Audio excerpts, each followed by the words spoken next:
देश भर में कांग्रेस पार्टी द्वारा सैनिकों के सम्मान में जय हिंद यात्रा निकाली जा रही है। इसी क्रम में उज्जैन शहर कांग्रेस द्वारा भी भव्य तिरंगा यात्रा का आयोजन किया गया। यह यात्रा महाकाल मंदिर से शुरू होकर गोपाल मंदिर तक निकाली गई, जिसमें कांग्रेस कार्यकर्ताओं ने हाथों में तिरंगा लेकर भारत माता की जय और हिंदुस्तान जिंदाबाद के नारे लगाए।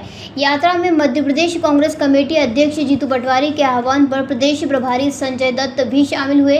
महाकालेश्वर मंदिर में दर्शन के बाद शहर कांग्रेस अध्यक्ष मुकेश भाटी के नेतृत्व में कार्यकर्ता यात्रा में शामिल हुए। इस दौरान महिलाओं ने हाथों में जय हिंद यात्रा की तख्तियां लेकर देशभक्ति के नारे लगाए और रास्ते भर मंच लगाकर आमजन ने यात्रा का स्वागत किया।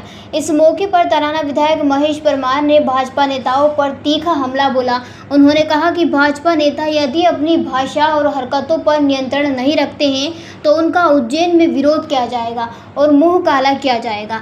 उन्होंने कहा कि कांग्रेस हमेशा सैनिकों के साथ खड़ी रही है, जबकि भाजपा के कुछ नेता लगातार उनका अपमान कर रहे हैं। महेश परमार ने चेतावनी भरे लहजे में कहा, भाजपा के नेता बौखलाए हुए हैं और जनता आने वाले समय में उन्हें सबक सिखाएगी। शहर कांग्रेस अध्यक्ष मुकेश भाटी ने कहा कि भारतीय सेना ने पाकिस्तान को उसके घर में घुसकर करारा जवाब दिया है और उसी सम्मान में यह यात्रा निकाली जा रही है। भाजपा नेताओं विजय शाह और जगदीश देवड़ा द्वारा सैनिकों पर की गई बयानबाजी की कांग्रेस घोर निंदा करती है और तब तक आंदोलन जारी रखेगी जब तक उनके पद नहीं छीने जाते। नेता प्रतिपक्ष रवि राय ने भी कहा कि कांग्रेस सैनिकों के सम्मान के लिए यह यात्रा निकाल रही है और भारतीय सेना की वीरता और देश के कोने कोने तक पहुंचा रही है। जय हिंद यात्रा भारतीय सैनिक के सम्मान में जिस प्रकार से भारतीय सेना ने पाकिस्तान के घर में घुसकर मुंह तोड़ जवाब दिया है, राष्ट्रीय नेतृत्व कांग्रेस पार्टी के उनके दिशा निर्देश पर पूरे देश में जय हिंद यात्रा निकाली जा रही है।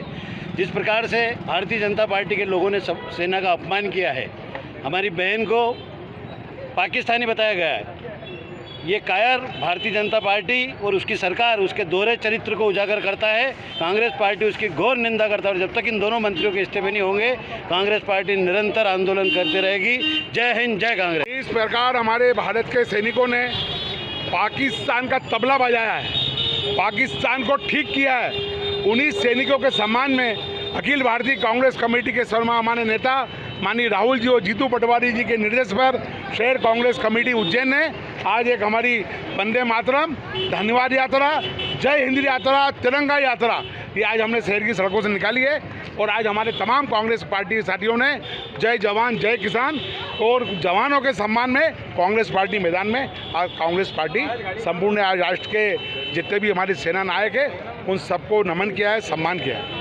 ये भारतीय जनता पार्टी के नेता बौखला गए हैं। देश की हमारी सेना का, हमारी बेटियों का और आतंकवादियों को अपना बताना ये मूर्ख है। जनता का सब्र का बांध टूट चुका है। 140 करोड़ देशवासी देश की सेना के साथ है। जिस तरह से भारतीय जनता पार्टी के चुने हुए जनप्रतिनिधि, वो मध्य प्रदेश के उप मुख्यमंत्री श्री देवड़ा जी हो या इनके मंत्री विजय शाह जी हो या फिर इनके सांसद हो, इनको आने वाले समय में जनता जूते मारेगी। हम हमारी देश की बेटियों का, हमारी सेना का अपमान बर्दाश्त नहीं करेंगे। आपके माध्यम से चेतावनी देना चाहता हूँ उप मुख्यमंत्री शाह को कि अगर अपनी हरकतों से बाज आ जाओ तो इनका काला मुंह करेंगे हम सब लोग मिलकर। तिरंगा यात्रा देश की सेना के सम्मान में, देश की बेटियों के 140 करोड़ देशवासियों के सम्मान में और पूरे विश्व को दिखाना चाहते हैं कि भारत के लोग एकजुट हैं, देश की सेना के साथ है। हमारे नेता राहुल गांधी जी ने जिस तरह से कहा कि देश का एक एक नौजवान, देश का किसान और एक आम नागरिक देश की सेना के साथ है, इसलिए देश की सेना के समर्थन में कांग्रेस पार्टी के नेता राहुल जी और जीतू पटवारी जी के मार्गदर्शन में यात्रा शहर और जिला कांग्रेस के अध्यक्ष आदरणीय मुकेश भाटी और कमल पटेल जी के नेतृत्व में यात्रा निकाली जा रही है और ऐतिहासिक यात्रा होगी। और आपके माध्यम से पुनः कहना चाहता हूं भाजपा के उन नेताओं को कि बाज आ जाओ, देश की सेना, देश की बेटियां और आतंकवादियों को अपना बताना बंद करो, तो आने वाले समय में जनता इनको घर में घुसने नहीं देंगे, इनको जूते मारेंगे। उज्जैन से अर्पित गोडाना की रिपोर्ट। जयराम जी, किशन काका, राम राम भाई, राम राम। क्या दोनों भाई बैठ के क्या हिसाब लगा रहे हो? ऊटी लहसुन के भाव आ गए क्या? अरे नहीं रे दादा, ये अपना रमेश नया मकान बनाने के लिए लोन ले रहा है। हिसाब किया तो पता चला कि लोन का पैसा तो ईंट और रेती में ही पूरा हो जाएगा। और अभी तो सीमेंट लानी है, सलिया लाना है और तो ठेकेदार को भी पैसे देने हैं। मेरे तो कुछ समझ में ही नहीं आ रहा कि कैसे बनेगा मेरा नया मकान। अरे किशन काका, कहाँ इन रेत, सीमेंट और लाल ईंटों के चक्कर में पड़ रहे हो? मेरी बात मानो तो अपने घर को बाबजी एएसी ब्लॉक से बनवाओ। इसमें ना सीमेंट और रेत की जरूरत होती है, ना ही तराई करने की झंझट। और लाल ईंटों के मुकाबले आपका मकान काफी तेजी से बनकर तैयार हो जाएगा। इससे आपके पैसे तो बचेंगे ही, साथ ही मजबूती ऐसी कि सालों साल देखने की जरूरत नहीं। और इससे आप अपना मकान ही नहीं, कुएं और खेत की बाउंड्री वॉल भी बनवा सकते हो, जिससे रोजड़ों की समस्या भी खत्म हो जाएगी। वाह भाई, ये तो कमाल की चीज है। फिर तो मैं अपना घर बाबजी ब्लॉक से ही बनवाऊंगा। और मैं अपने खेत की बाउंड्री वाल। ज्यादा जानकारी के लिए स्क्रीन पर दिए गए नंबर पर अभी कॉल करें। बाबजी एएसी ब्लॉक्स, स्टील से मजबूती।